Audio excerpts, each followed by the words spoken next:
All right, GBMC. This is the video to find our three mini winners of my Kramer Hall of Fame full-size helmet. So we'll check the time, August 29th at 6:41 p.m. I'm going to go over to the mini and type live. Ooh, little live. That's all right.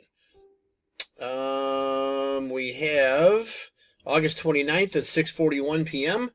There's the list of our 20 entries. We're just going to randomize your names, and then the top three after the final roll will win spots in the main. So we need a dice roll of 5 or higher. There's 6.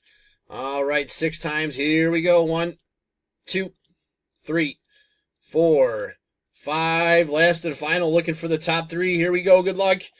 It is Chris, Kevin, and Gunner. So Chris, you'll have first pick of main spots. Kevin will have second, and then Gunner, you will get the remaining 2.